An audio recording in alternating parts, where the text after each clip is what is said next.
Okay, let's start.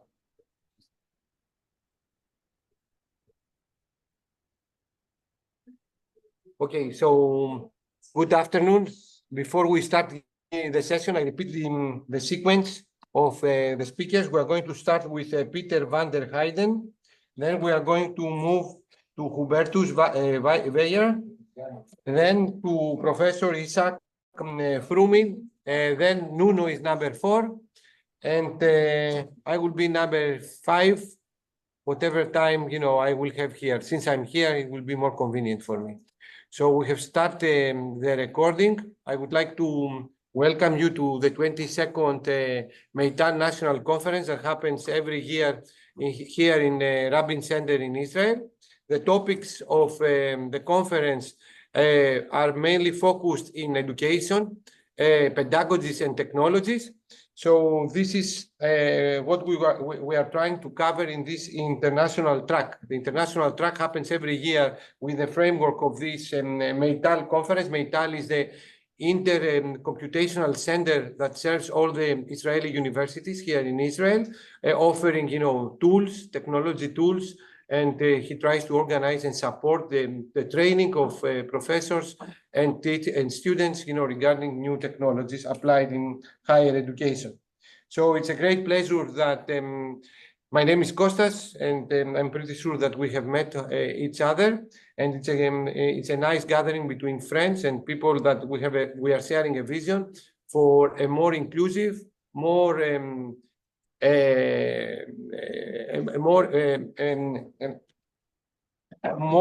innovative higher education regarding pedagogies and technologies. So it's a great pleasure to welcome the first speaker. Peter, you can share your screen. It's Peter van der Heijden. He's a consultant, a very experienced consultant in higher education and higher education strategies. He has a great vision, not only about the topic that he's going to speak to us. He's going to speak about to us, today. He has worked for more than 23 years in European Commission, where he was the head of sector of higher education policy. He's very much involved in the European University Alliance initiative, and he has succeeded to coordinate, to consult successfully 10 over the 64 of the existing alliances. Among other expertise that he demonstrates is like his vision and his work around micro-credentials and how micro-credentials can be applied for a more modern and more inclusive higher education. The title of his contribution today is Micro-Credentials, Demystified and Scaled. And the floor is yours, Peter, for the next 15 minutes. Please try to share your screen, and thank you very much. Hello, everybody. Very nice to be here. Grateful that you invited me. I have a short presentation in 3 parts. I can share my screen from time to time, not all the time. And so that you don't forget my face, I put my face to the left of this screen here. The micro-credentials. I put it in a 3-part presentation. First, the context, the global context. Then what the micro-credentials really are. What is this animal? You know what it is, but it's still very confused and fluid out there, that people don't know really what they talk about. They look at it from very different angles to the same phenomenon. And most important, how can we scale it? How can we make it happen? And we are all in various stages of development. For some things will be already common practice. And that's good to be here also for me in this seminar, to learn from what you are doing. My first notion is the context. We have a global learning crisis. We have an expanding population, especially in the global south, and we are underserving them. We don't have enough offer for learning at our traditional institutions. We have to think of different ways to reaching out to those citizens, because the demand for learning is in principle unlimited. People love to learn. Man is a compulsive learner, You want to learn new things when you wake up, when you find a magazine, when you're at a hairdresser. You're disappointed when it's the magazine of last week, because you want to learn something new. Even the man in the village who is not so smart, you think he's not so smart, but he knows all the number plates of the cars of the inhabitants and knows all the football players going back to the 20s. So learning is innate to a human being, and we are not addressing this enough. The offer of learning is also gigantic. We have our universities with all their programs. We have companies, we have NGOs. I always say the Fire Brigade of Manila. I have never been in the Philippines, but I'm sure they have a course how to fight fires in high buildings. That's a micro-credential. Everything out there is a micro-credential. And we have been doing conferences about lifelong learning all my life. When I was young, it was called Éducation Permanente. We were still speaking French in those days. But we forgot to connect the offer and the demand in a systematic manner. And this is now possible because the technology is there. The pedagogy is there. We have had enormous insights in how to do a micro-credential online and offline, and the demand and the offer is there. There's a necessity recognized, so we can pull these factors together. In the OECD, it's quite all right. People doing 30–40% courses in the last few years. In the global south, it is far less, where the need is much higher. There's also a degree monopoly. We're fixed on degrees, whereas what the employers like is competences. Half the staff hired at IBM, almost half, for complicated jobs that normally would require a bachelor or master, half of those jobs are taken by people without the degree. And they are doing better. They're more loyal to the company because they can't move to the city because the city requires you to have a degree. And they have more diverse life experience. So degrees are fine, but they are references. What is more important is the learning underneath a degree, the competence in there. And that's, we can exploit, I'm talking mainly with university audiences, we can exploit that in a far more systematic manner. That is my thesis. And to talk with you about scaling, I first would like to show you my definition, and you see my definition on screen.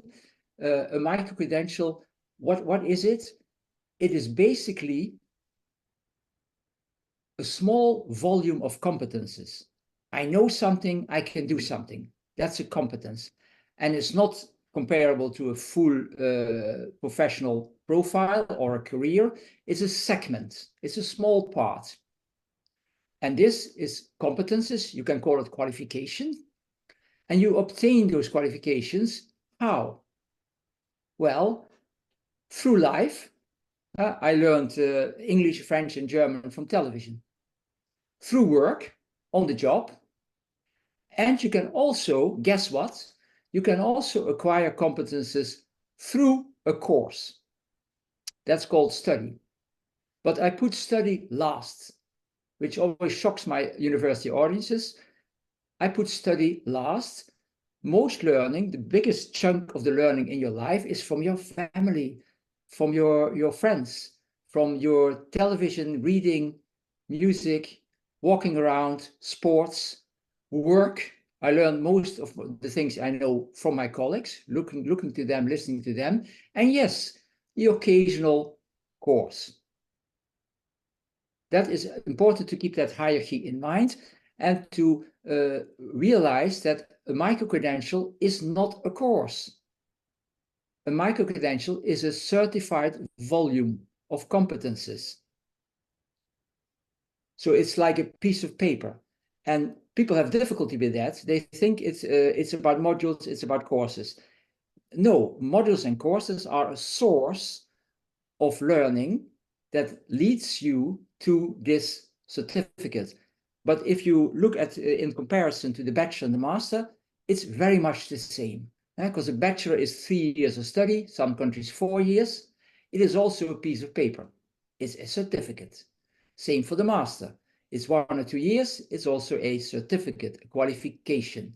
So the micro-credential is simply a very small piece of learning, bit of competence as compared to a bachelor and master. So there is nothing magic about it.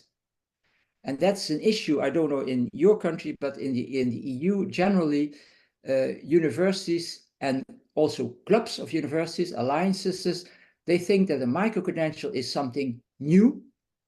It is something for the labor market. It is something online.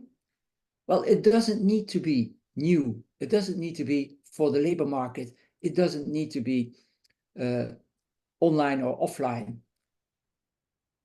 All the modules in the universities that I meet, all the modules are micro-credentials today. So if you have 20 programs, bachelor's, masters, they take 3 years, then you have 90 years, you have 6 modules, 6 times 90, you have 360 micro-credentials, if I count well. Every university has hundreds, if not thousands of micro-credentials who are simply waiting to be unleashed. Of course, you cannot follow every micro-credential, every module, because it's hidden, it's locked up in a program. So what you can do over time, year 1, year 2, year 3, unlock your golden nuggets and make them accessible under the conditions. There's also prerequisites. I cannot follow a module, nuclear physics, in year 4, because I'm a simple lawyer. But other people can. Prerequisites are not disappearing, they are there, but make it transparent. I come to speak about that in terms of scaling. So my summary, there are many summaries, the definition of micro-credentials, sometimes it involves quality assurance, sometimes it involves the labor market, it involves the triangle, it involves all kinds of factors, but you have to, like an onion, you take off the layers, and what you find underneath is simply a small volume of competences. And to make them known to the world that you have them, you get a certificate somewhere, from a university, from a certifier, from the post office, I don't care. That is what the micro-credential boils to. The offer is endless. Look at the fire brigade in Manila. And the demand is endless. Look at the learners, the new learners that are being born every day, for which there are no buildings, no electricity, no teachers, which we have to learn how to serve in the years ahead. Now, how to scale the production, how to make it happen, how to unleash these treasures, which are in universities, but also in other training institutes, also at the Red Cross, also at the Fire Brigade of Manila. Every entity in the world, all the people I see on screen, you can design a micro-credential. You have a specific knowledge that you can share with others. As an individual, as a department, as a faculty, as a university, as a company, as an NGO, in all these combinations of people and knowledge and experience, we can become knowledge producers. Now, sounds a bit chaotic, so you need some degree, not too much, of organization. And that's what I call the multi-actor game in public-private partnerships. How many minutes I have left? 5 more. 5 more for you. Fine, Yeah. no problem, no problem. So who are in this multi-actor game? And I distinguish different actors, public-private. Here, I start with not with the teachers. I should have to be sympathetic, but I start with the state and with the industry, with the economic actors. So the state has a very important role, the public authorities, because they can regulate the national and also subject-specific qualifications framework. And we've done that in the EU. Many countries in the world have done it. We took the idea from South Africa, I believe, in Europe, and from New Zealand and from Scotland.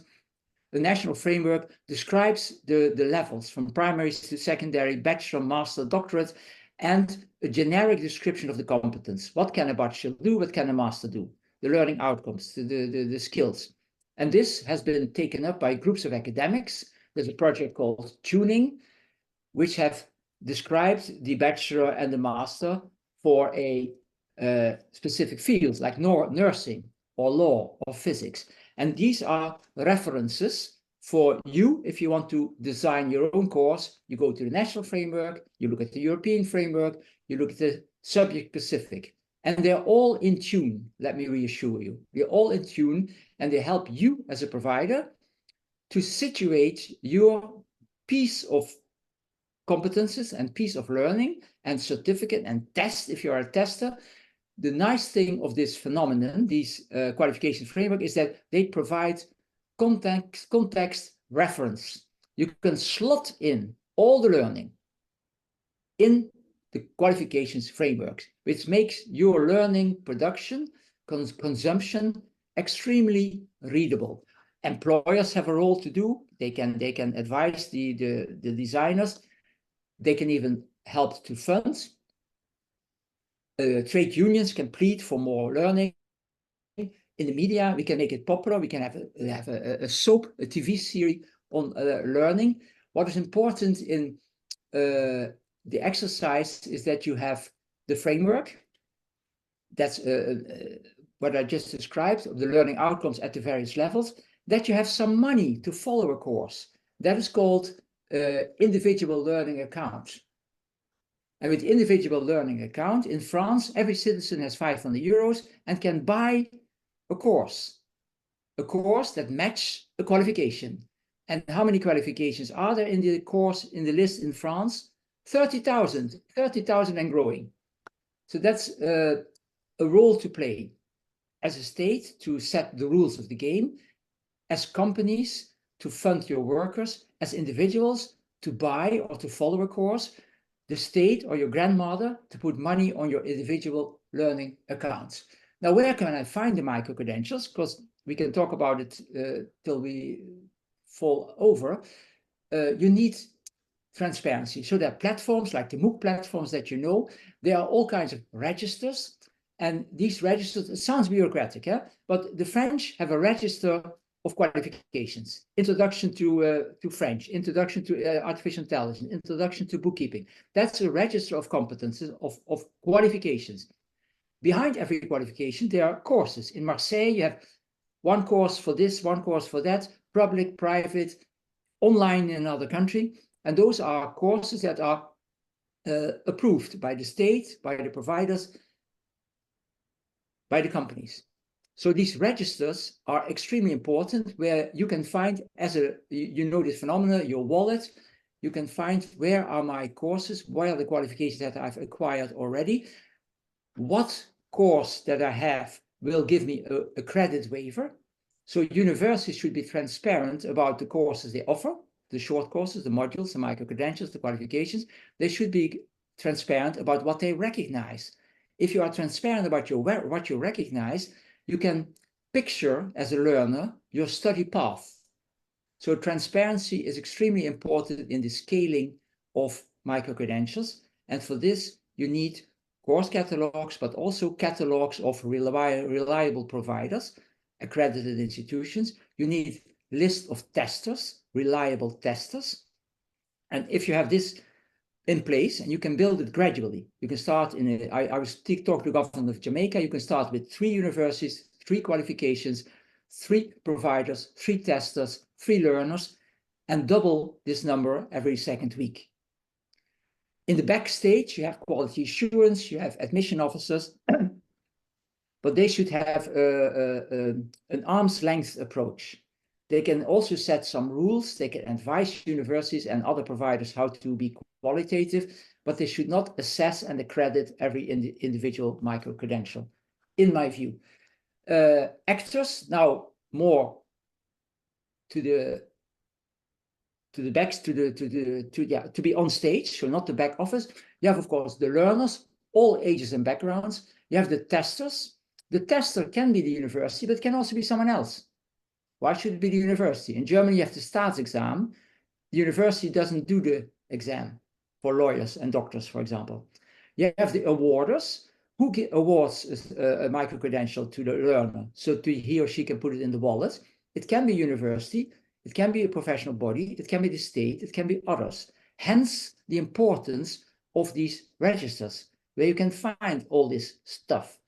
Otherwise, it becomes fluid and a chaos. So there's a role for the public authorities to play in concert with the private sector and the education sector. The course providers, if you want to do a course to obtain the micro-credential, you have to find this course in their catalogs. You can also get your micro-credential simply by doing a test. I could do a test for my knowledge of French language without doing any course. This is also a route to micro-credentials that universities and other providers should pick up. As a proud institution, university, you should not only teach, you should also certify. And you can hand out every year 1,000 or 300 degrees. You can hand out every year 3,000 or 30,000 micro-credentials to the people that you have tested according to your standards. So our actors can multiply, quadruple, quintuple, 10 times, 100 times the qualifications that they are awarding today. So we break open the system, we break open the degree monopoly. Here's a relevant publication, UNESCO early last year. You find a summary of what or not a summary, you find a longer text describing the steps and the responsibility for each actor, as I outlined it now in my presentation. And as a former EU official, I can recommend the twin EU Council recommendations of 22 that describes the micro-credentials, being competences, certified, quality assurance, credits, certificate, everything that the bachelor has, a micro-credential has. That's the first recommendation. And the second one, they're twin sisters, is the individual learning account. How to encourage learners, seduce them, and seduce their employers and their parents and grandparents to have an account with not only your air miles, but also your credits of the things that you've learned. That is called an individual learning account, and it gives the actor, it makes the students, the learners, the agents, the prime agents in the game. And don't you worry, people go for serious courses. They want to build their life and they want to learn things that are relevant to them. But you're also free to do something that is simply for your own self-development. So let's organize it, colleagues, in your country, globally, within your university, within your networks, that we make the gigantic offer meet the gigantic demand. It needs some unlocking, it needs some unleashing, it needs a few rules of the game, and the ball gets rolling. Thank you very much. Thank you very much, Peter, for this very insightful and visionary talk. Probably we have 5 minutes for the first questions, and then we can have more questions at the end. Anyone, please raise your hand in order to give you the floor. From the audience here, do we have any question? I have one. And always, Peter, this is like, what is the smallest, the smallest amount of knowledge that you can link it with micro-credentials? Is like the learning outcomes, or is the competence? Because the competence probably needs more than one learning outcome. And who defines this? The ESCO taxonomy, for example, that connects competencies with learning outcomes. This is my question. The smallest unit. In nanotechnology, we have, let's say, the scale of nanometer. But in micro-credentials, what is the smallest? You mentioned about competencies. Competencies probably they need more learning outcomes. I thought that I can link the learning outcome and not the competence. Even a learning outcome can be linked through the ESCO taxonomy with a competence. So what is your advice? The smallest volume. What is the smallest volume, if we can define? This is my first question. And this is my first question. And my second question, always I push my university to introduce micro-credentials. And then I have a colleague of mine that he told me, how are you going to title micro-credential? I said to him, okay, alignment of a laser cavity. Oh, yes, you are going to name it the alignment of laser cavity, but the university in Thessaloniki, they are going to name it differently. Who is going to compare the similarity of the micro-credentials? Yeah, I'm in many panels, and most of the time my answer is relax, anything goes. So, but to be more specific, I would go for learning outcomes. Okay. And the learning outcomes in the EU is all three. It's knowledge, it's understanding, skills, how to do things, and it's the level of autonomy which you undertake your activity. So the modern notion, depending on who you speak, is competences, it's learning outcomes, or it's skills. Employers like skills. Universities don't like it because it sounds like plumbers. The neutral, most neutral definition of what you learn or what you can do is learning outcomes, which has the three parts: the knowledge, the skills, and the autonomy with which you undertake it. This is then described, coming to your second question, in a micro-credential, and there anything goes. It's the provider that decides. You decide how you name it, and it doesn't need to be equivalent to the micro-credential of another institution. Why should it be? It can be delivered by a single institution, by 2 or 3 or 4. It can lead to a single certificate of a single institution, or a joint certificate, or how do you call it, in parallel, double and triple, multiple, or it can be delivered, the certificate, by 3 or 4 institutions acting as one. All these things, you know what? The employer couldn't care less, as long as you have a transparency what you know and can do. Thank you, Peter. Very clear and direct answers. One more question I will have from Nuno Escudeiro, a professor from IPP, one of the panelists later on. Nuno, the floor is yours. Okay, thank you. And yeah, great to see you, Peter. Thank you. And thank you for the presentation. So my question is related to trust. How can we make companies trust this? Because as you say, a micro-credential might be or is a paper. I can have a micro-credential without attending a course because I already mastered these competencies. But I believe that the labor market is expecting you to say, okay, I did this course to get this competence. So isn't this somehow undermining the trust that companies might have, the fact that this is so open and so dynamic? Yeah. Can I answer on this? Can I test my answer on this?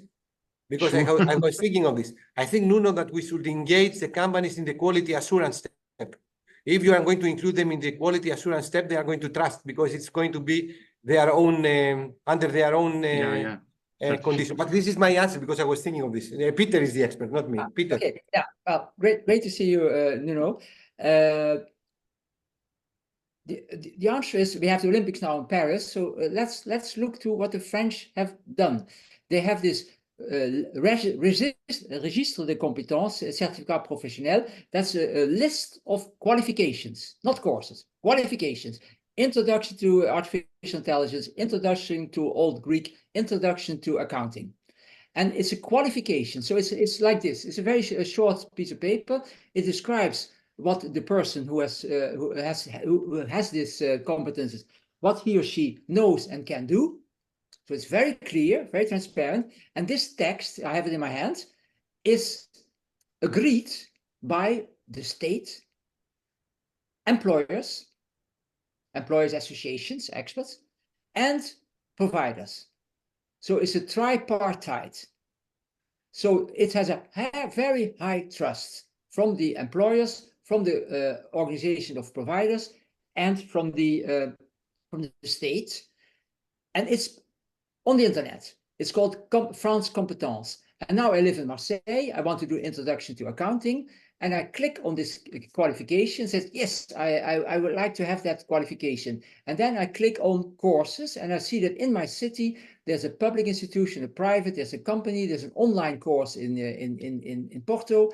You pick the online course in Porto, you follow the course, you get a certificate, and then €50 is gone from your account, your individual learning account. And once you finish the course, you get a phone call from an employer in Marseille. Can we speak? How is this possible? Because you have given permission for that. All right. And employers in the whole of France can see the people that have done the latest course in artificial intelligence. And they trust the course because it's a trusted provider linked to a trusted qualification. And it's very bureaucratic, but it demands a register of qualifications, of courses, of testers, and of grandfathers that put money on there instead of giving you money for a holiday. Thank you. Thank you both. Thank you both. So, can I see the... Okay, there's a question from the chat. Yeah, so it's okay.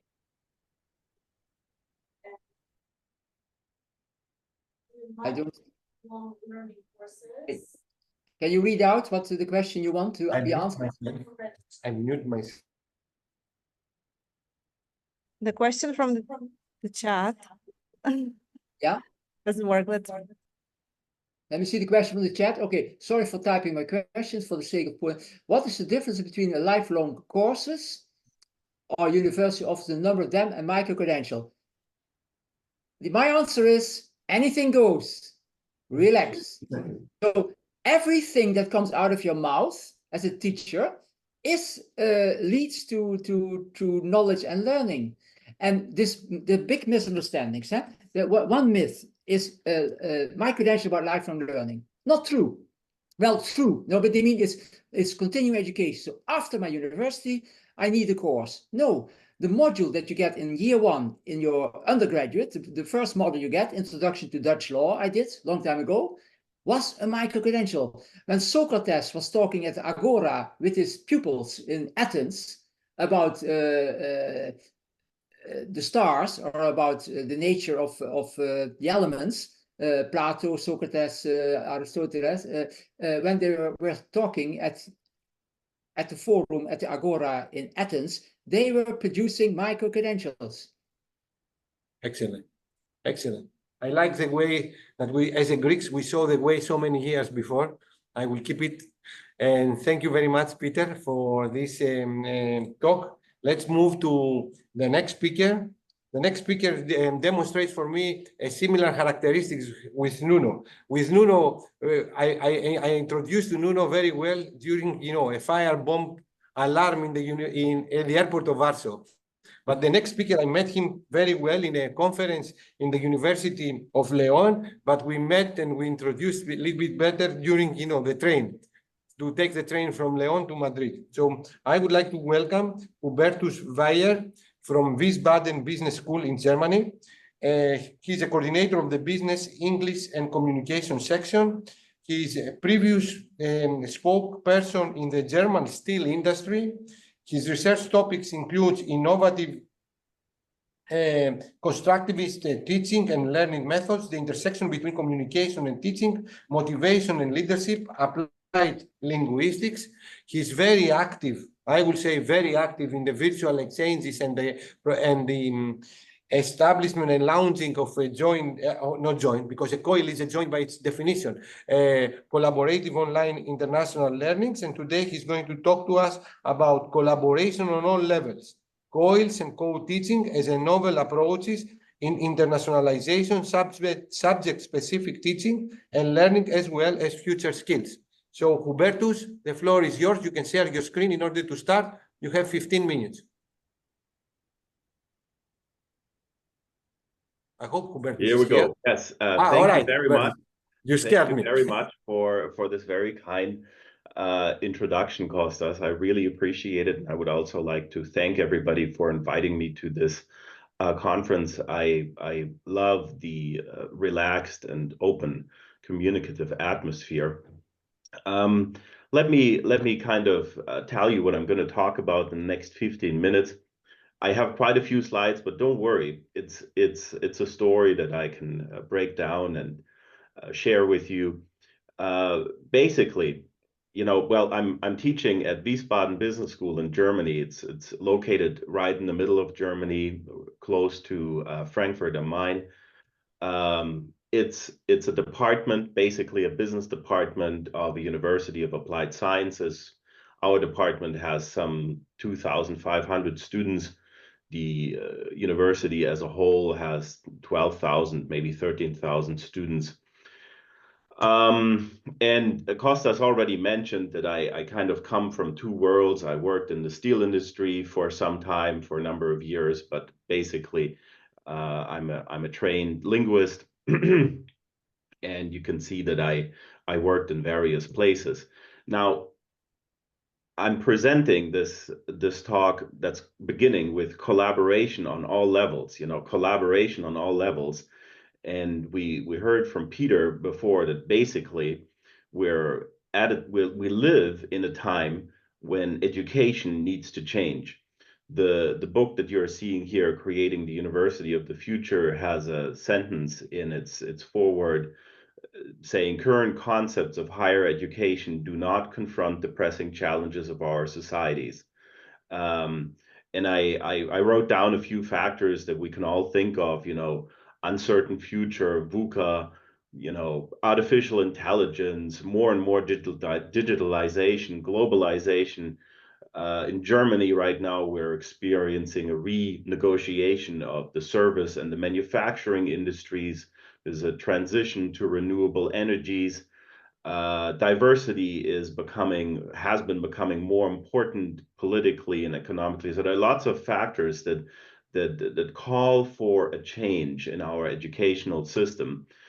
My job at Wiesbaden Business School is really, threefold. It's basically, I got it only last year in April. And my job is basically to combine internationalization, business studies, English, and communication, like these three legs, if you will. And normally, instructors like myself would have, a number of hours to teach students in this way. I don't. My predecessor, who worked in this position for 27 years, had 55 hours that he taught and that somebody else taught, and a number of freelancers.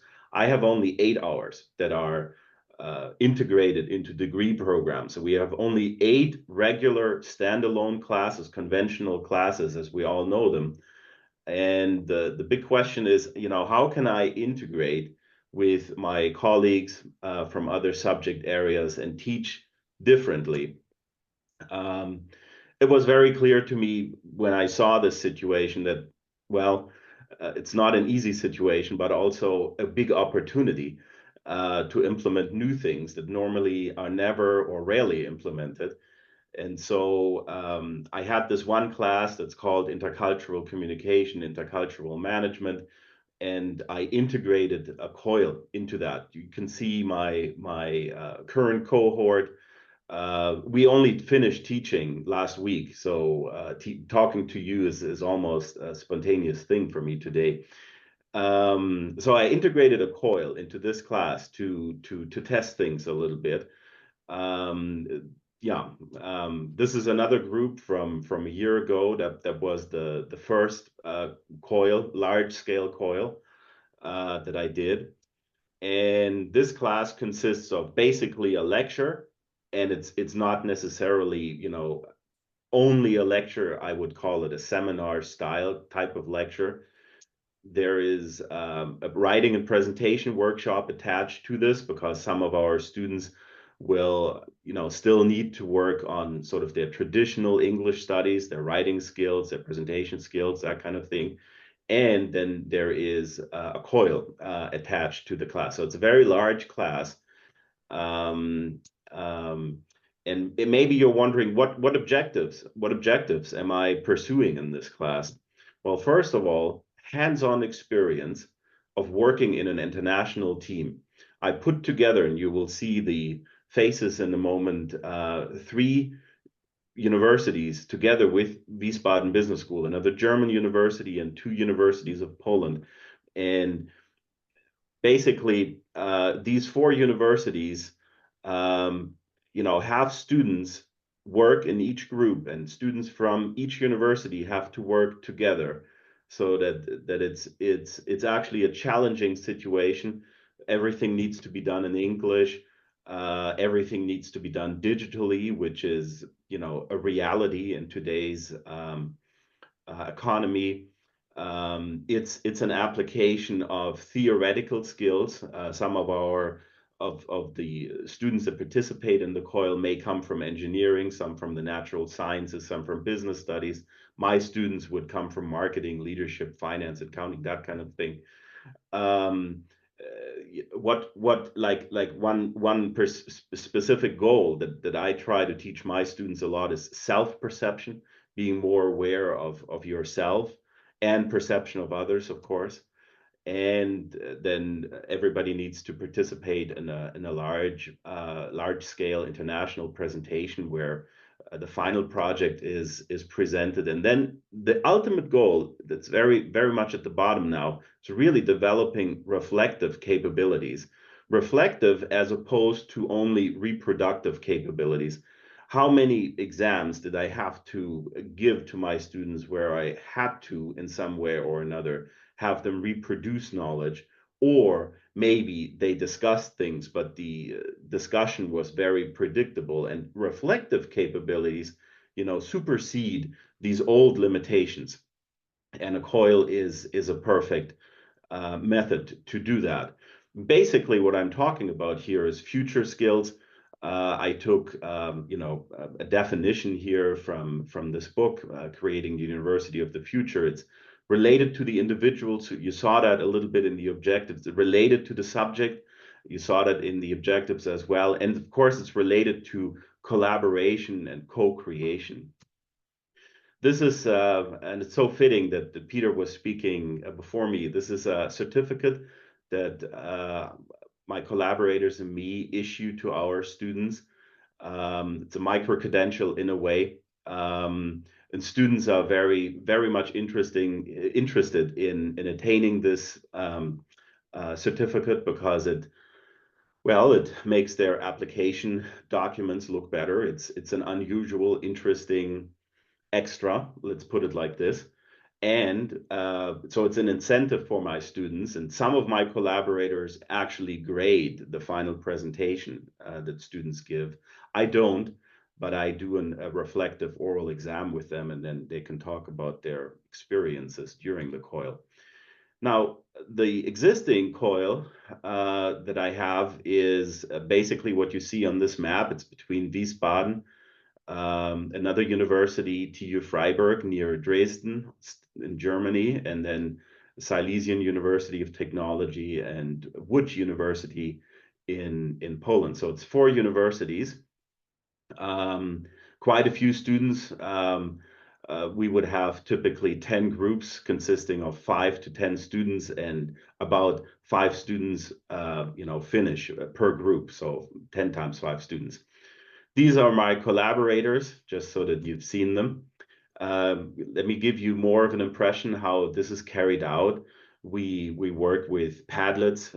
We distribute our tasks to our students through Padlet. This is already a full Padlet, as you can see.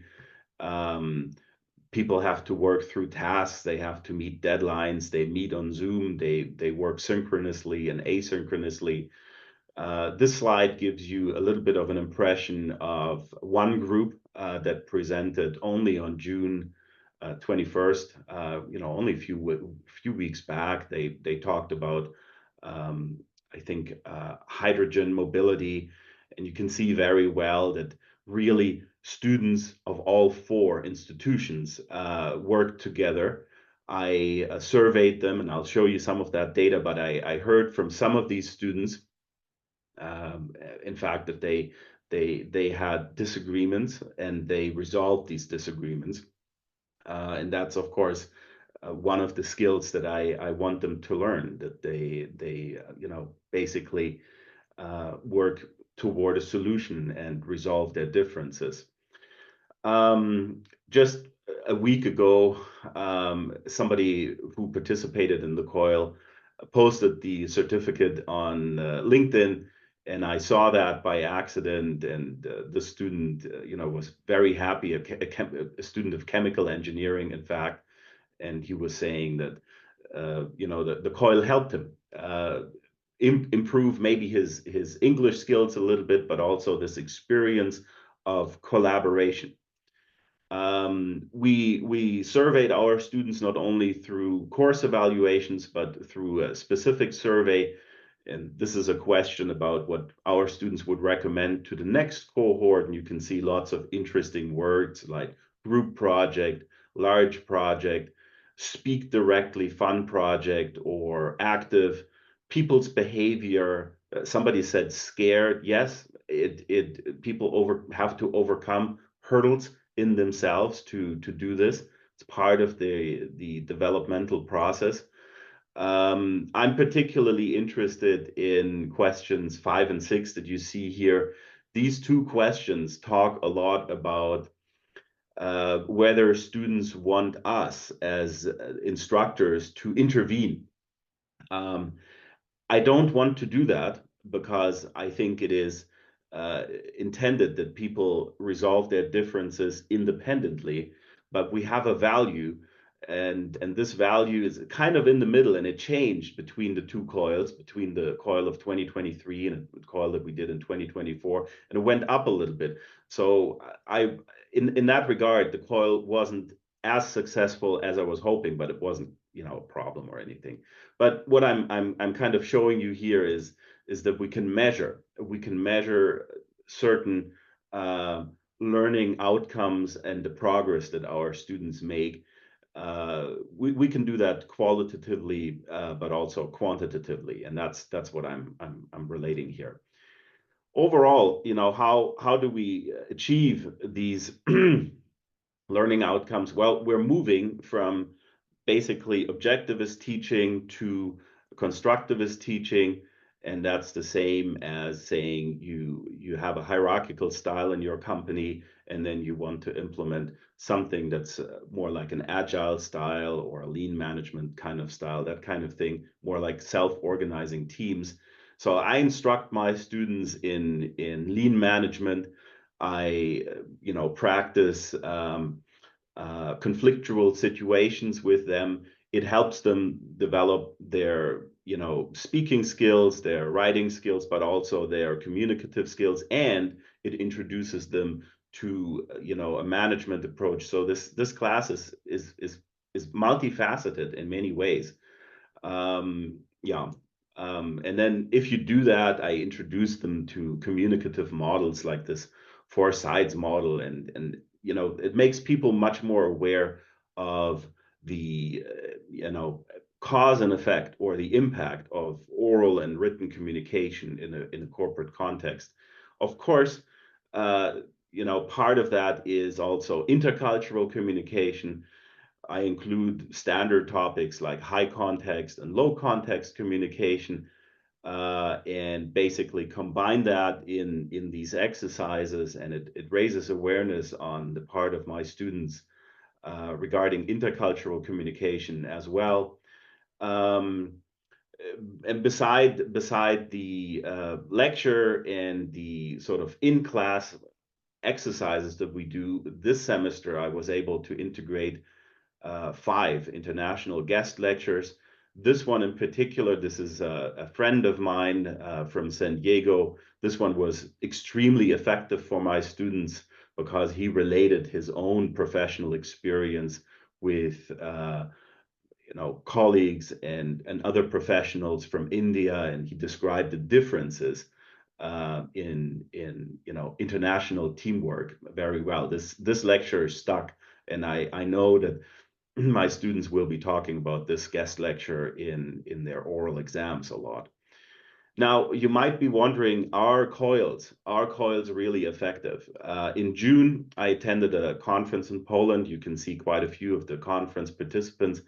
in the picture, and I surveyed everybody who was at that conference.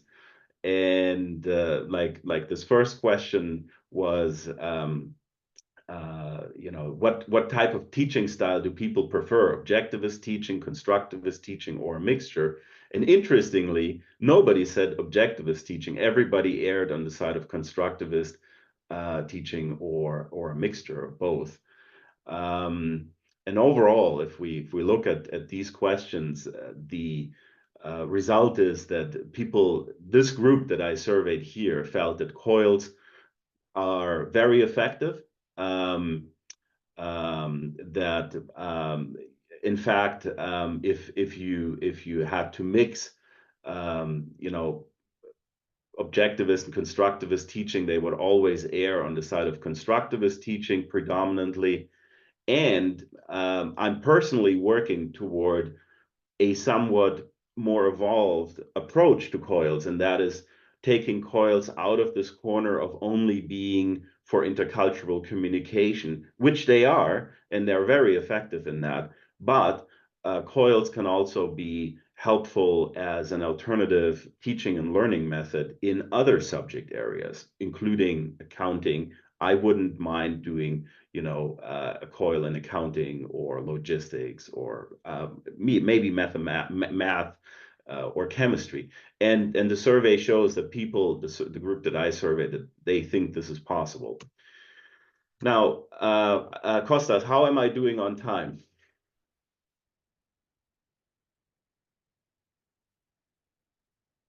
You have around 5 minutes. 5 minutes. Then I'll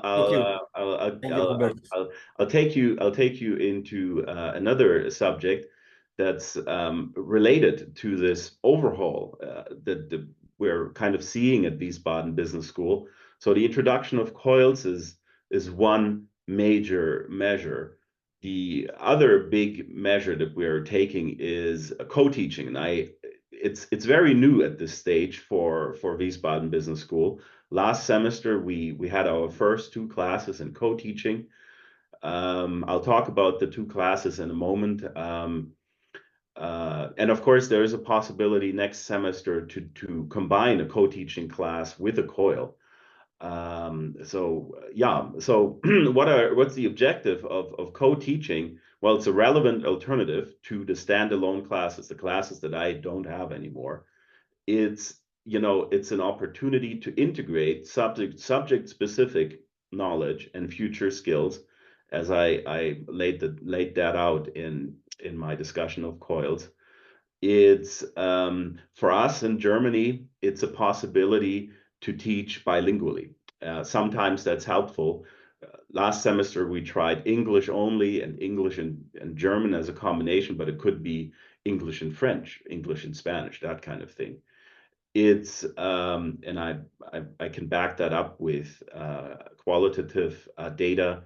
It's a more activating classroom atmosphere. It's more dialogical. Our students were saying that they appreciated this much more dialogical situation between the co-instructors. It's added value not only for the students, but also for the instructors, and I have backup for that as well. Of course, co-teaching is a sensitive issue. People have to agree on things. People have to be on the same page in many ways. You can't do it unless you really want to do it. And you need to have political support from your university, and the co-teaching could be done with an international co-instructor as well. This is a text that I received from one of my co-instructors that he sent to the dean, and basically this co-instructor was saying it was helpful because he was unsure about his own English skills. It helped him deal with a heterogeneous skill level in the class.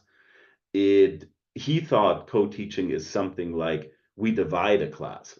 I do the first half, you do the second half.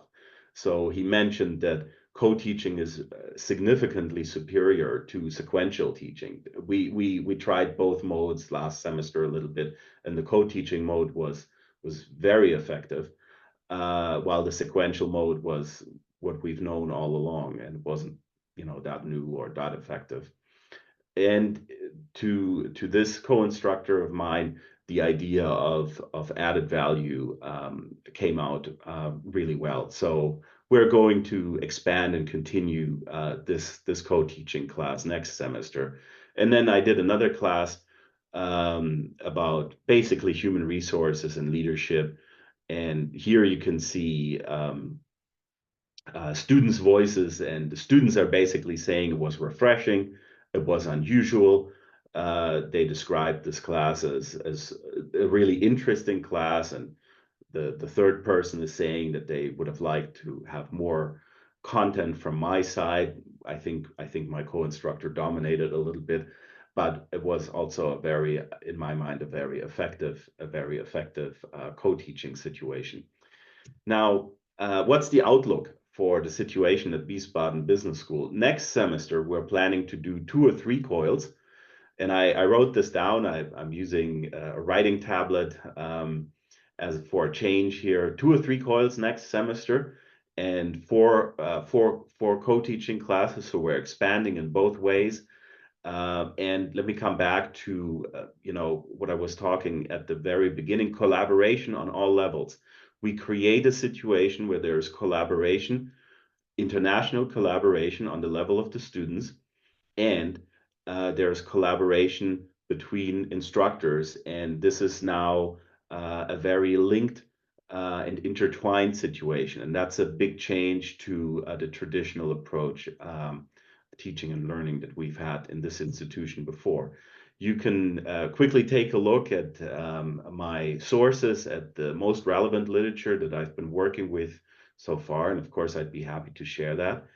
And at the very end, I would like to say thank you very much for listening, and I'm ready to take your questions. Thank you very much, Hubertus. Excellent. We have here an expert in co-teaching, but I will respond to her, later on. Let's start with the audience.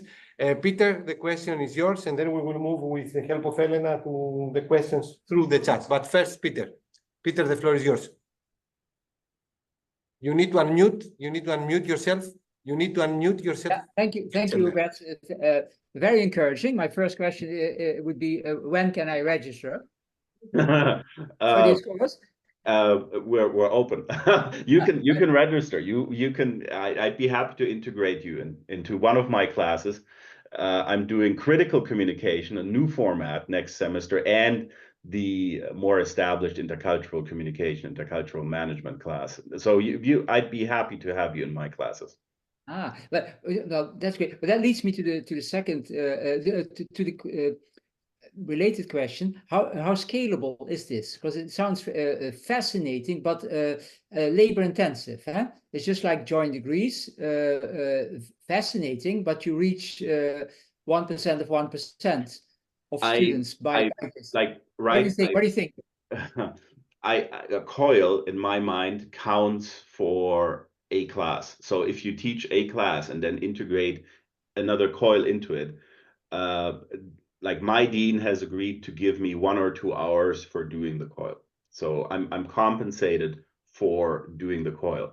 If you do it like this, it is scalable for as much hours you have in your allotment.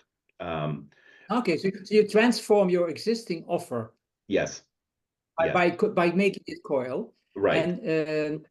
And are we talking about existing? My last point is an existing offer, or is it an add-on course? Is it extra credits that people earn, or it's part of the 60 in a year?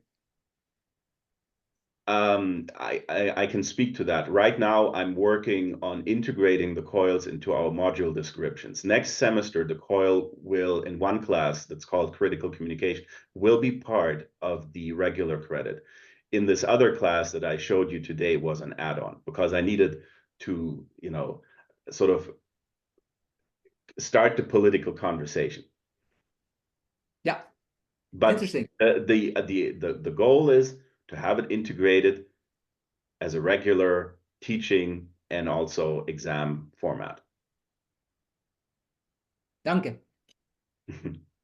Thank you. Let's give the floor to Elena to read the questions in the chat, and then I have a question to Hubertus as well.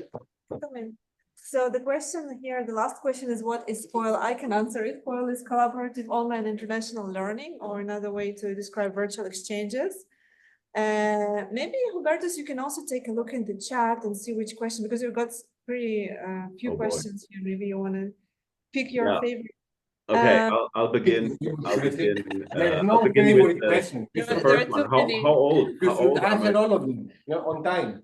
I'll work through this. How old are my students? I have first semester bachelor students, but I also have first semester master's students.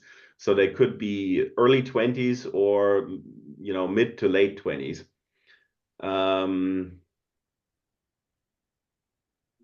Okay, the second question, are there credits given to the students for the COIL project? I can say yes, because basically that is something that I've implemented for the upcoming semester. Then the next question, let me just read it.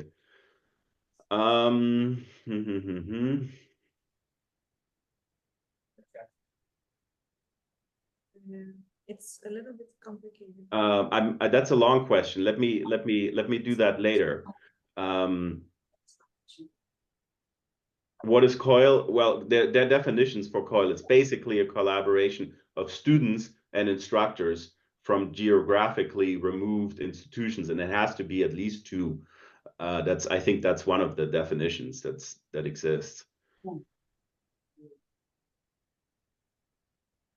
I think that's a question from Francis. Would you address challenges in developing countries?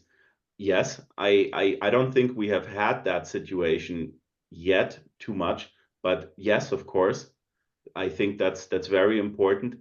Most of my students, if they do their projects, they work in some way or another on sustainability. So developing the situation in developing countries is very important. And yes, I would address it. And maybe I have addressed it in another way, actually, in an indirect way, I think.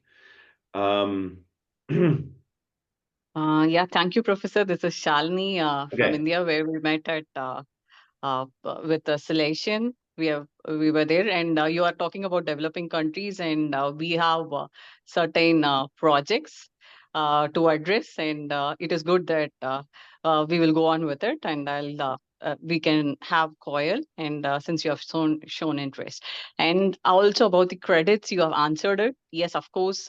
How to split the credits and give it to the students who's actually into the COIL and who are taking the other subjects as electives, and that is another area where we have to do. I think I feel that from when we are framing a syllabus, we were planning in the curriculum how to split the credits and give it. Most importantly, we feel that credits should be given more for the students who pursue who are there undertaking the COIL. Do you think so? That way, we have to give more credits to the students for undergoing COIL projects? Yes, I do. Well, I issued a certificate to them, and they also have to do an oral exam with me. So I think my system is pretty rigid, actually.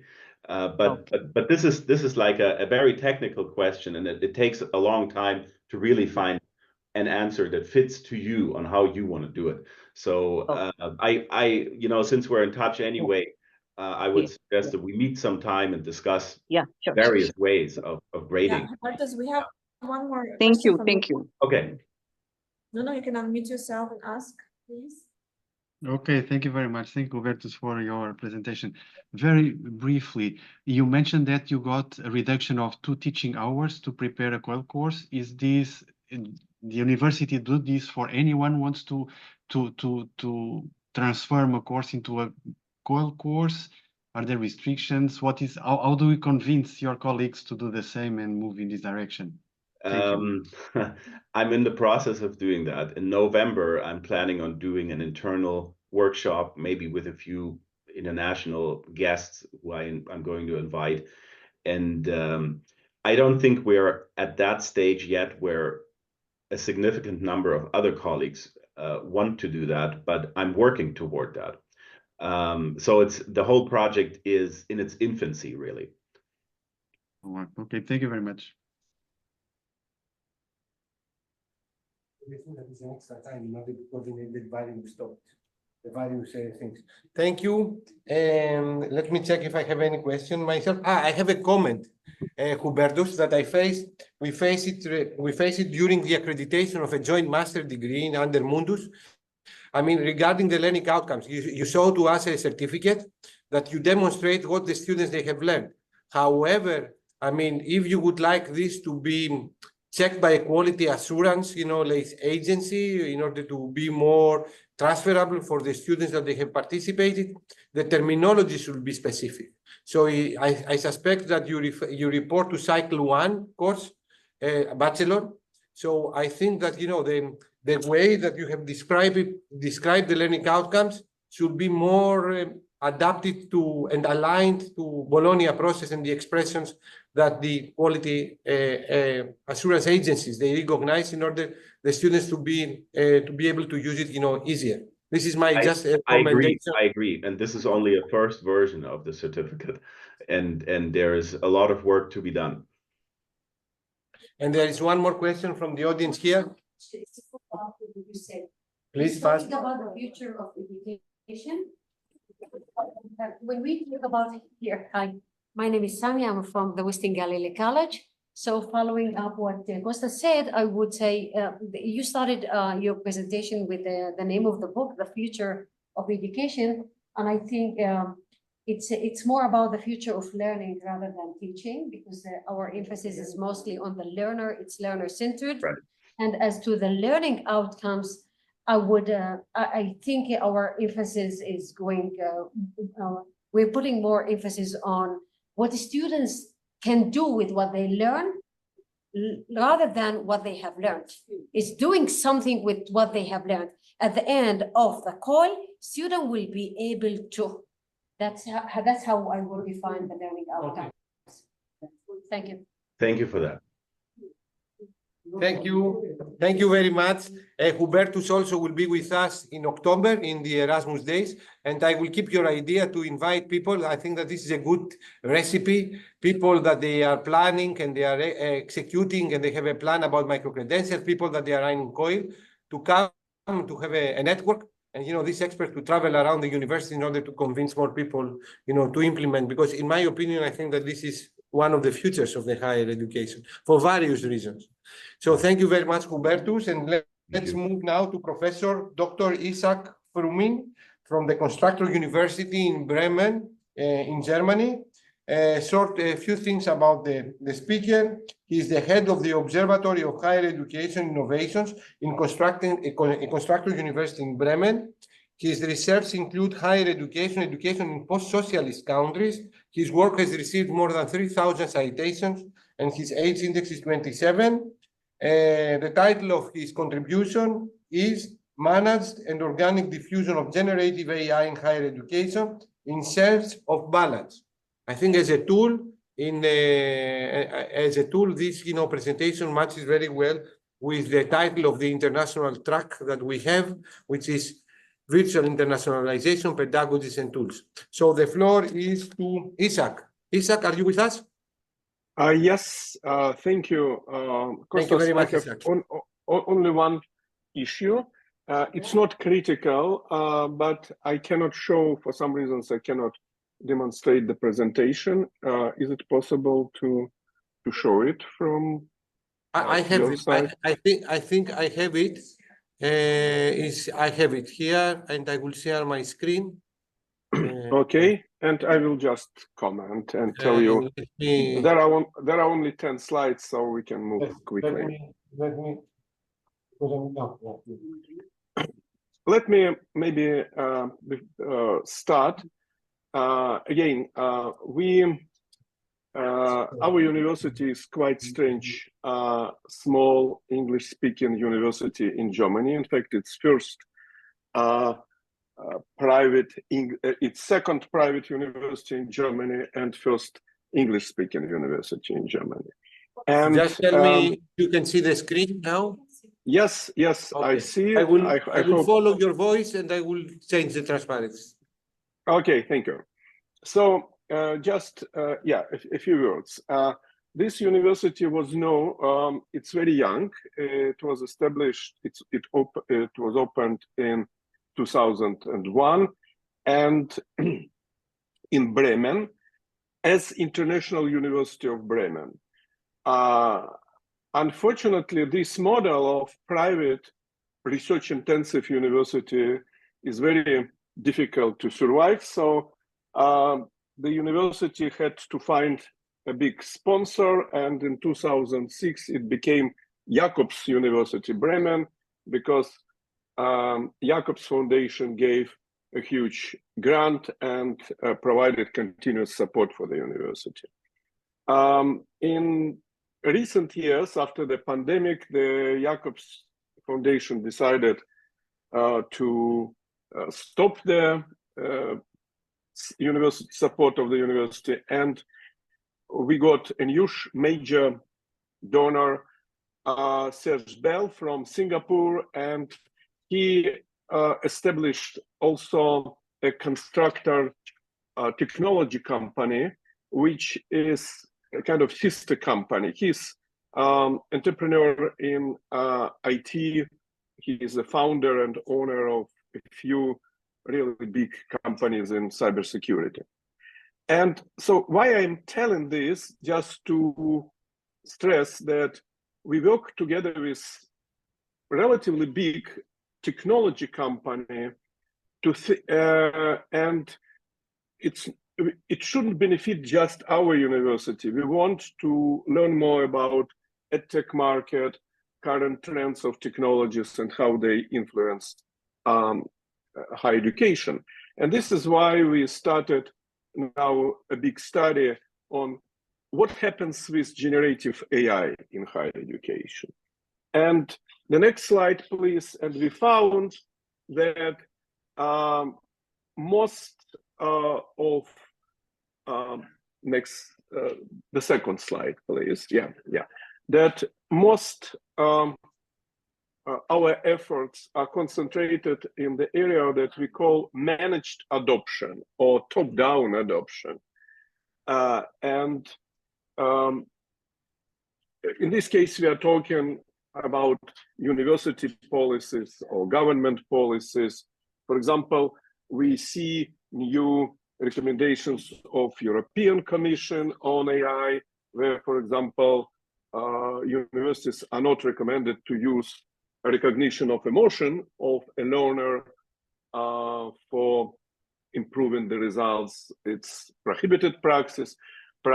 So we kind of focus on that, but there is another big part of the reality, which we call organic adoption, because generative AI is a tool that is used by actors who do not wait European Commission to allow them to do that.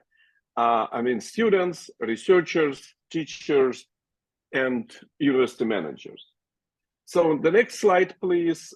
We went through the literature and through news aggregators, and indeed, I will not open in America if I say that we see the explosion of publications in this area. You see at these slides that only in Scopus database we see super rise of the articles where keywords includes either AI, generative AI, and higher education and universities. So we did a preliminary analysis of these publications, and we came to the following observations, conclusions. Next slide, please. So you can see that there are quite, so in the area of managed adoption of generative AI, we see papers on institutional policies and guidelines, policy development, curriculum about generative AI, and a lot of papers about academic integrity and ethical considerations. When we look at the papers on bottom-up attempts to use AI, we see quite a few papers about curriculum development, assessment with AI, and also students cheating. So we consider, in fact, it's really interesting when we also did a few interviews and we asked, what do you think we asked professors, what do you think how students use the generative AI? The majority of responses were that they cheat. They try to make AI to do their homework, etc., etc. So we next slide, please. We asked AI to create a picture of how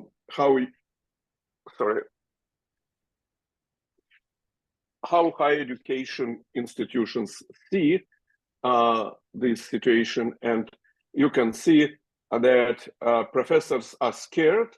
They talk more about risks and difficulties, and students embrace it.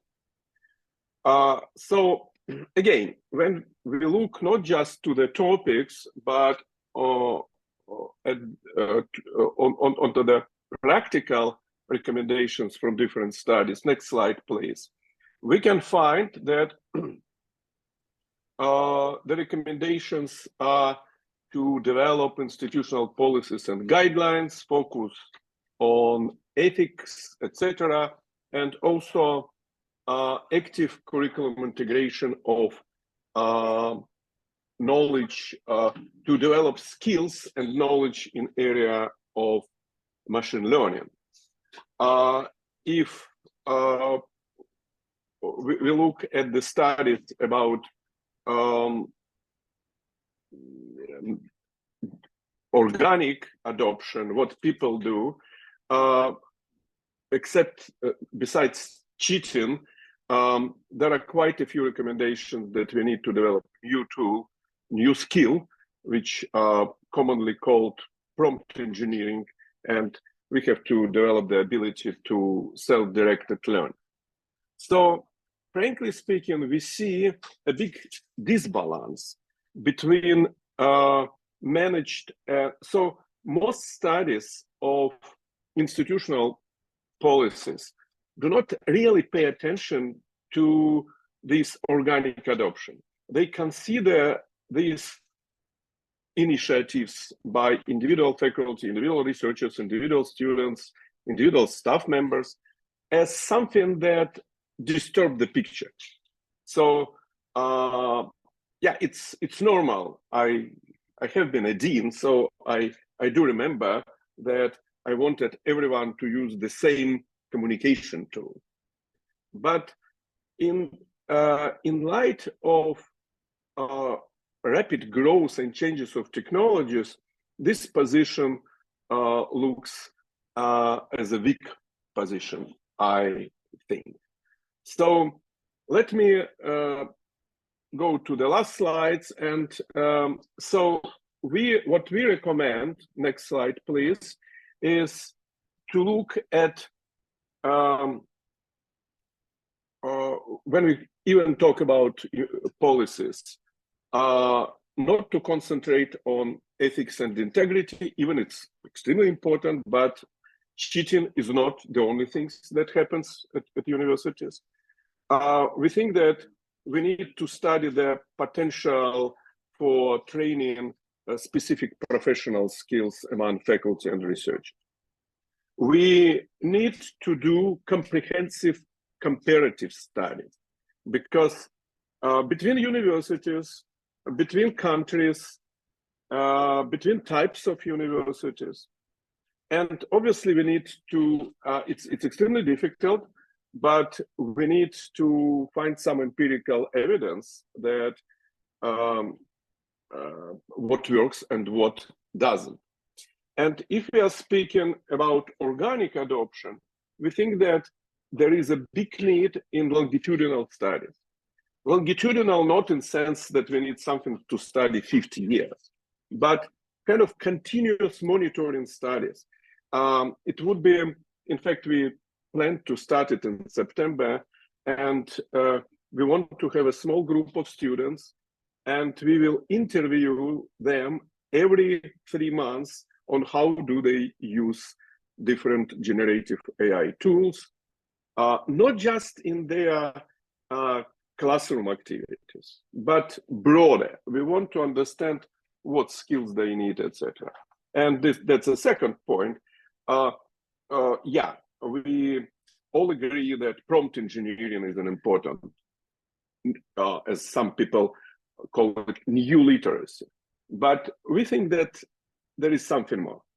For example, as one of my colleagues call it, we need not just critical thinking, which requires to go deeply into arguments, etc., but we need to develop kind of an intuition of identifying illusions or hallucinations of generative AI, identifying bullshitting.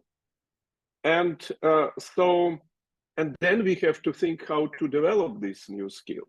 So, and in general, as I mentioned, we need to do more on the balance between initiatives and top-down approach. So the last slide, if we have, yeah, global consortium, yeah. So we, I'm very happy to announce that, in fact, 3 weeks ago, we, a few enthusiasts met in Shanghai in China. We, East China Normal University had a big conference on AI in education, and we found quite a few people, quite a few specialists who are interested in higher education. And we decided just to start an informal network, or maybe formal, of colleagues who are interested in different practices of adoption of generative AI in higher education. We want to use open sources to do that, because a lot of information we can find on university websites, but we also want to encourage universities and individual professors to share their practices. So I would be very happy if after this conference, more people will express their interest to participate in this kind of study. Thank you. Thank you very much, Isaac. I think that we have a lot of volunteers, that we would like to participate in this study that you are doing. So we have some questions here. First of all, from Professor Nava Saket from Holon, please.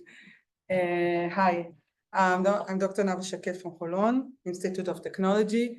I've been doing AI for several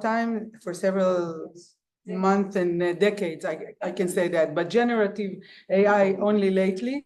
I think that we need to look at what students need to do, but we also need to look at what teacher and professor need to do.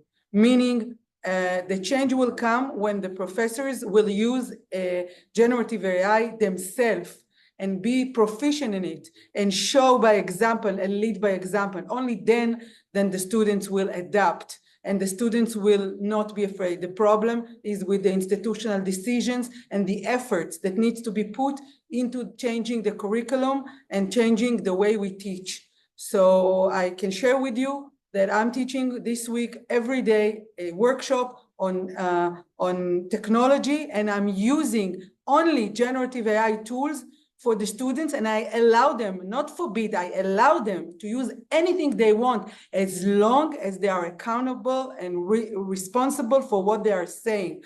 And I'm doing the reverse. And only by doing that, we will allow them to adapt. So it begins with us. And that's very important to to first do it as a first stage before we even talk about the students. So that's my personal experience. Thank you. Thank you. I just can 100% agree with you. This is very important comment, and we see that many professors, in fact, are trying to use it without any pressure from above. And there is an interesting book of one of the members of our team, Professor Stephen Koslin from Harvard. I asked him how he wrote it, and he said, "Oh, I just decided to try to use it for my psychology course, and I decided to share this experience." So, yeah, I think that we can find the wealth of very interesting experience in what professors doing, and encourage more our colleagues to experiment with that. Thank you. So Isaac, I suggest that you should share with us or send me an email in order to share it with the rest of the people, this link of your network regarding the adoption of AI in higher education.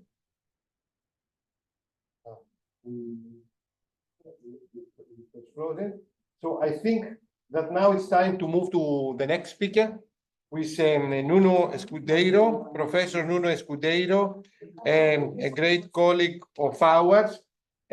He's a professor in Polytechnic Institute of Porto in Portugal. He's a professor in the informatics department of the School of Engineering of the Polytechnic Institute of Porto in Portugal. He's a researcher at the Games, Interaction and Learning Technologies Research Center. He is the coordinator of the Athena European Alliance.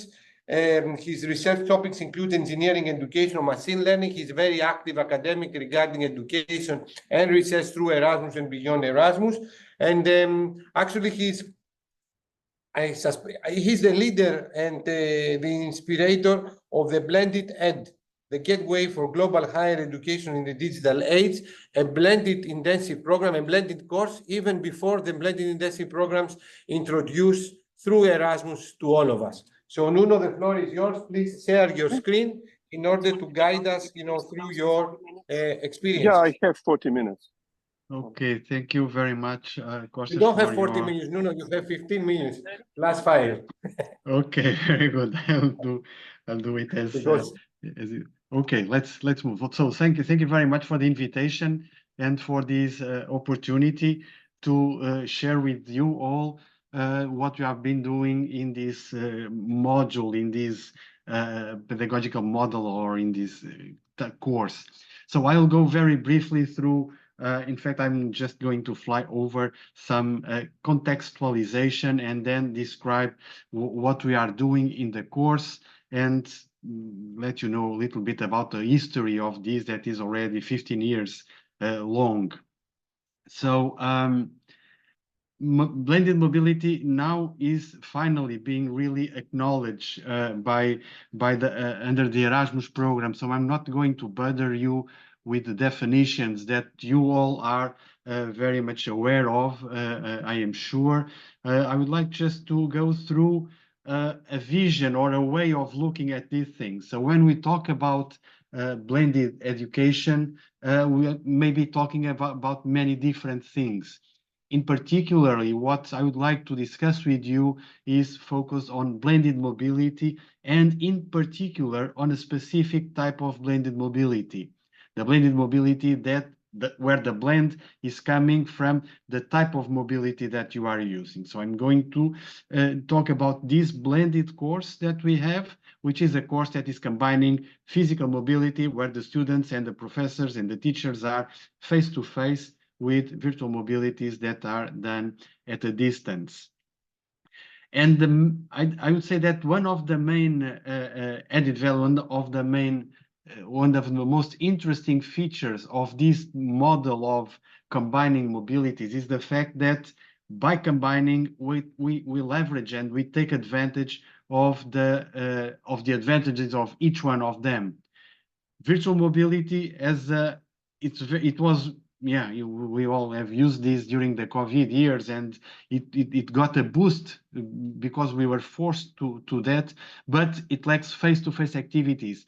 And face-to-face activities are those that promote certain behaviors and develop certain attitudes between people that it's much harder to do when we are communicating and when we are working online. It's through this personal contact and it's through these face-to-face activities that we build trust, that we build responsibility, and we get higher level of commitment to the tasks and to the colleagues.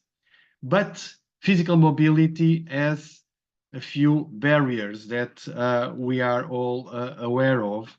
There are many barriers that we can easily identify, 10, 12 barriers to physical mobility. And there are many students that are losing the opportunity to benefit from the added value of this international contact during their studies because they are facing these barriers. So physical mobility, although it is the most effective, let's say, to develop the competencies that you can develop through these international contacts, they are blocked and many students cannot do them because of these barriers.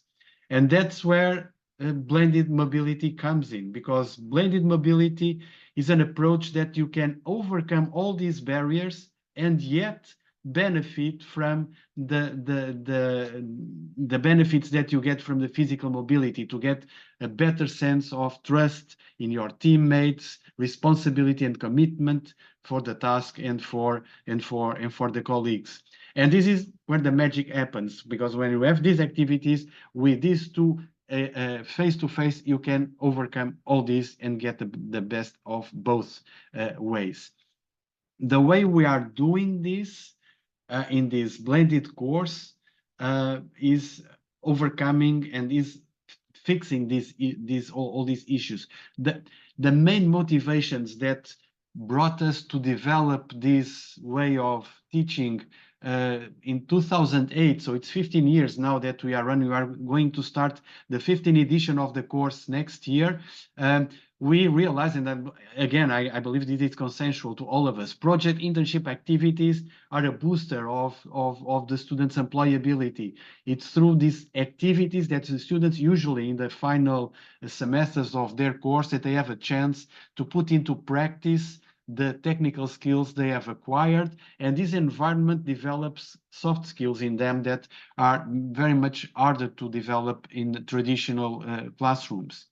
And this is even more important if you can do this in an international setting, because this international exposure of the students when they are 22, 23 or around this age has a huge impact in their personal development as professionals, as individuals, as citizens, and makes them get aware of cultural differences and all of these things that are really important to keep Europe tight together as we all want this to happen.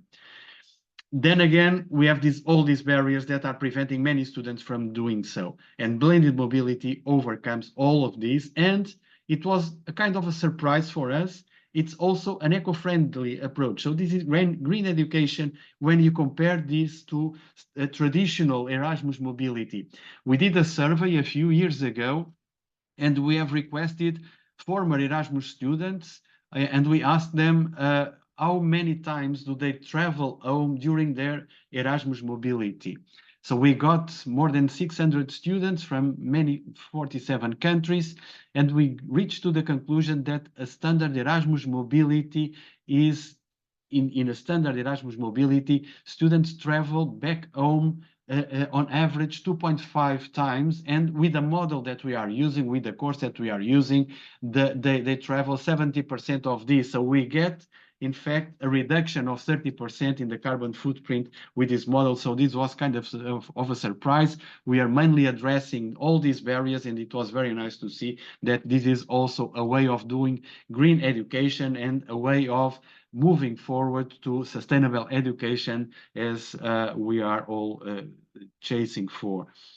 So I will go to the details of the course itself in 1 minute, but before going there, so why should we bother to use this blended approach? There are many features of this model that we have realized after all these years working in this project with many students, with many different initiatives. It's really a democratic and a really European way of doing things, because it promotes equity and it gives equal opportunities for all. The students that are facing these barriers to mobility, that can never do during their degree an Erasmus mobility, they can benefit from all of these international contacts during their studies in this approach. It tears down all these barriers to mobility. It's an eco-friendly, as we have seen, and you can easily adjust it to any study field without having to change anything in your curricula, without having to go on all those certification processes and accreditation procedures that are quite demanding. Okay, now let's take a brief look at what the course is. So the main goal of this course is to create a teaching and a learning environment where the students can develop their employability, where the students can develop soft skills linked to communication, to international cooperation, to negotiation, and these type of things that are wanted by the employers. The target group of students, it's final year undergraduate students, and we usually give equivalence to the students through the capstone project course.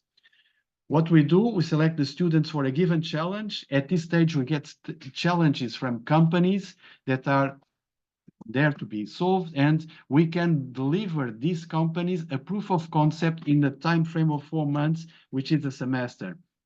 So we create the teams. These teams are teams of students that come from different universities and from different study fields, so that we can develop and put students working together in a multidisciplinary and international environment, which has a big impact on the competencies that we want to develop. We bring the students together all to the same place for a 1-week meeting, where the students get to know the details of the challenge that the company is present there, explains the students what is the challenge, and the students meet together for the first time. And during this meeting, they agree on the way they will work during the semester, because after this week, the students go to their own universities and they will keep working as a team, cooperating with each other to develop the challenge according to the principles they have agreed during this kickoff meeting when they were all together. And also the fact that we are bringing students not only from IT, but from many different areas. We have had already students from digital arts, marketing, management, sports, health, hospitality, so many different areas. Depending on the challenges, we bring in the students who have the competencies that are required to solve the challenge. And many of these students are not used to use IT tools, and digital literacy is every day more and more important. So this is another added value of this way of doing things, because the students during all the semester are communicating, are working in teams, are cooperating, using all these tools online, not only to do the meetings, but to keep the product they are developing in a central repository. So during the semester, the students develop their course, and then in the end of the semester, we have another meeting with all the students, 1 more week, where the students do their fine-tuning. They do the final pitch, they prepare their fine pitch, and they get assessed by the jury, which is constituted of the teachers that are supervising the students and the company. So I will go very briefly to the plan. So we have this course organized in these 3 stages. There is a preparation stage, usually running between September and December. This is mostly teachers' task. We open a call for incubation centers and for companies that are working with us and new companies that arise every year. We open a call for them to give their challenges. We select the challenges based on the students that we have and based on the value that we assign to each one of these proposals. And then we create the teams. And then we start organizing the kickoff meeting. So then we have the kickoff meeting 1 week the students go to their home institution for the rest of the semester, and then they meet again for the final meeting. It was also very interesting to realize during the COVID that at least here in my institution and in most partner universities, when the COVID happened, no, I don't want to say all, but a big majority of the students that were on Erasmus programs, on Erasmus mobility, they came back home because of the lockdown, and this course was not did not face any issue with that. So we continued the course ended, and all the students were successful. What we did was just to have the final meeting in online and not face-to-face. And then in 2021, we did it completely online, and it worked very well also. So I'll go because I'm running out of time. So I'm going just very briefly through the path that we have run. So we started the first edition of the course was in 2009, 2010. The program was funded by the former lifelong learning program for 2 years. Then we ran the course on our own for 4 years. Then many things changed. So initially the project was only for IT students. Then we made it in the 3rd year multidisciplinary. We started adding companies from 2013, 2014, because until then the challenges for the students were given by the professors. But then we got the companies in, which was great. And then from 2015, 2016, we started moving outside European borders. So we had universities partnering with us from Russia, from Iraq. And in 2017, 18, we realized that there is a very good niche for this type of product, let's say, which is the niche of incubators and startups who usually want to have a fast proof of concept for some methodology, some product, and this is very keen to that. And now we are starting to go international for real. We had this year, we are just this week closing the first edition of this course in Africa. We have 6 universities in Africa, 2 from Uganda. France is maybe one of your universities, 2 from Uganda, 2 from Nigeria, and 2 from Mozambique. And we have just concluded the first edition of the course. And the plan is that next year we apply for a similar program, but for the Asia area.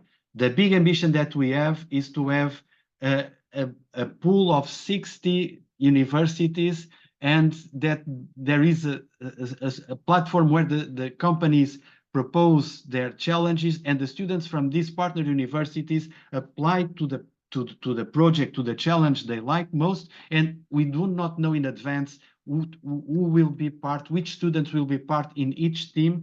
We will only know that at the end of the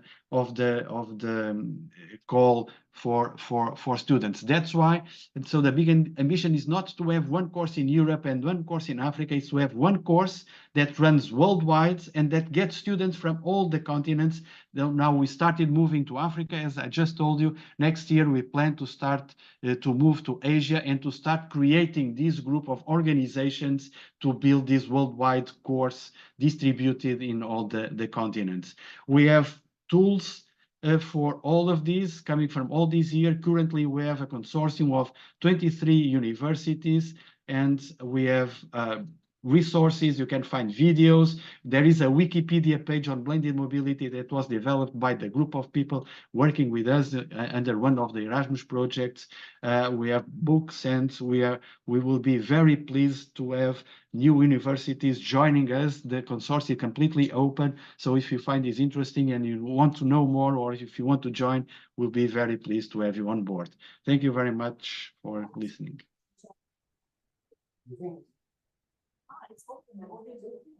So, Nuno, thank you very much. Please stop sharing your screen in order, to give the floor to questions. Very nice presentation, very insightful. I strongly suggest, the universities to participate in this kind of education, in this blended course. I have a question, but first I will provide the floor to people from online or offline if they would like to ask a question. I think Elena would like to propose get somebody to participate. I will give the floor to Elena. She's next to me. So Elena, the floor is yours. Okay, hello, can you hear me? I don't know. They can see you. Okay, so you can check in that computer. I just wanted to see, because I already have collaborations with a lot of universities, and Kostas is saying that this is possible to join and some kind of find a way. So I'm connected to different academic institutions in Israel and beyond, but also I have a company that coordinates COIL virtual exchanges in different ways, pedagogically and managing projects. So if there is a way for us to collaborate, I would be happy to. No, for sure, and we'll be very pleased to. So please just drop me an email. I can put you in contact. We will start next edition of the course. We have a meeting on the 4th of September, and it can be a good opportunity for you to jump in this meeting and see how the vibe and feel it. So just drop me an email. It will be very good for us as well. Wonderful. Thank you Thank so you. much. Thank you. We have one We more. have one more institution. Hi, no, hi. Oh, It's me. hello. Hi. How are you? How are you? We have excellent experience with the blended mobility. We have done several, and we already have also established inside the institution a methodology, and we have trained some of our professors to really mentor the students. We have a methodology of how to choose the students for this kind of assignment. We would like very much to be in on that as well. So I will drop you an email and as well. Yeah, perfect. Good. Great. Thank you. Thank you. Waiting for it. Okay, Nuno. So I want 20%, fee, for this participation. I will become the manager. All right? Right. I'm kidding. So I have a, for all the participants, all the transparencies and the presentations that will be shared through the Impact Project website. You are going to receive an email from me tomorrow that I'm returning back to Greece. I will set up and I will share everything with all of you. I have a question to Nuno. Juliana, the floor is yours. Juliana is a colleague from Ukraine, professor there, and also is a professor in KPI. He's a partner in Athena. So Juliana, please switch on your microphone and ask the question directly. Juliana, you need to unmute yourself.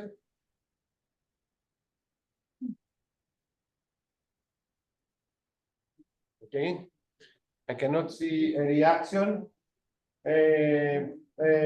So I would like to ask you, Nuno, what is the biggest, barriers that did you face during all these years in order to organize this blended course? And my second question now, it has a call by itself. It's called BIPS. So it follows the same setup. Blended and online, there are rates, funding. So do the BIPs, operate as a competitor to what are you doing? What are the unique things that people to select, this blended course and not organize a BIP?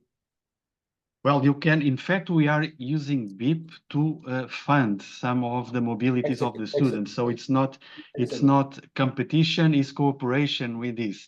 And I would like to give an information on this, that also countries that they participate in KA 171 and they are your partners, the students also can move for a short mobility. Because until now, there was a perception that the students, they can move only for a semester. Now, the students, actually since 2022, the students, they can participate even for a short mobility. So KA 171, also the students can be funded for this short mobility. The floor is yours, Nuno, sorry. Yeah, okay. And also in relation to that, there is a report, not a report, it's a guidebook from the Commission when the BIPs were launched. And in this guidebook from the Commission, there is a mention to one initiative linked to these BIPs, and they are referring exactly to this project, to the Blended Aim project that initiated all this. So it is seen as a good practice also from that level. But going back to your question, yes, BIPS is a tool that we are using now with this short mobility to take this further. Regarding the barriers, well, the barriers are the funds that I would say that the main barrier, because when people experience these, they get very much interested to continue. But then you need budget because you have to move the students and the supervising teachers to go to these meetings. So this is probably one of the biggest issues.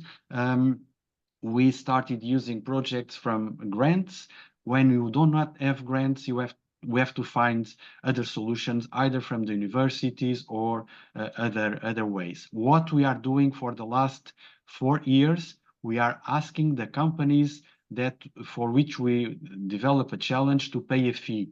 It's a very small fee for the companies. It's not an issue. Here in Europe, we are charging 2,000 euros per company, and we are using this money to support the travel of teachers and students from the universities that do not have other sources of funding.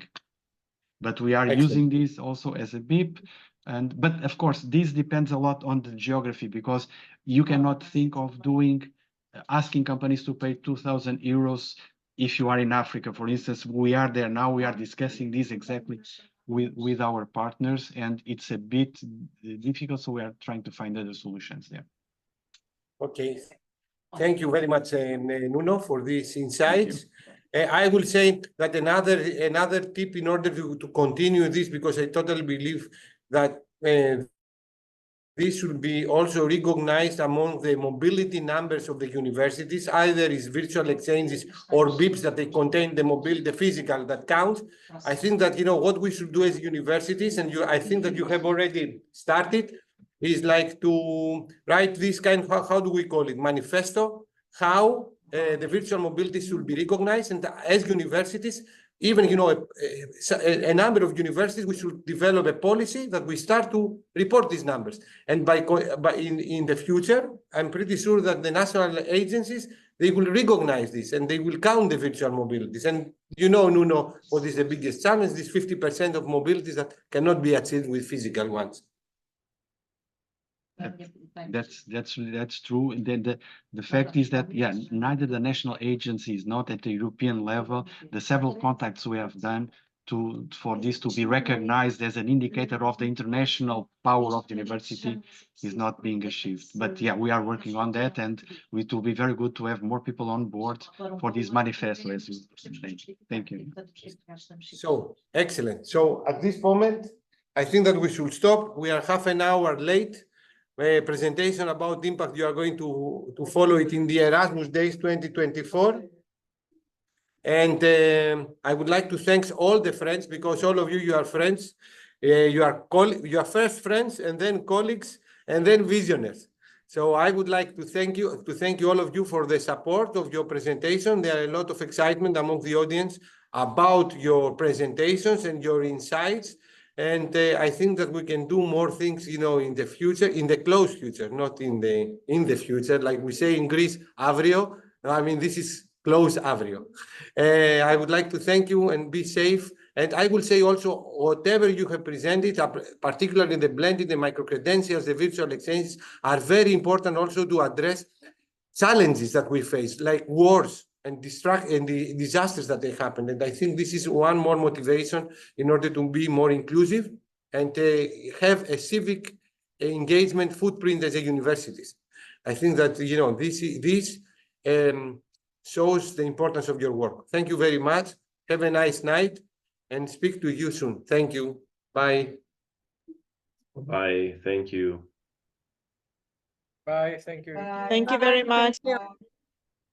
Bye.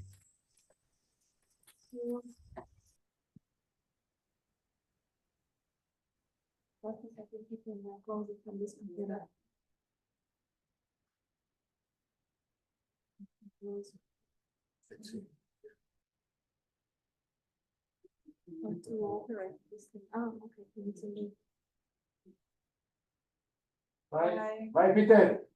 I will call you when I will go back and back. I will call you to the way back to Greece. Listen,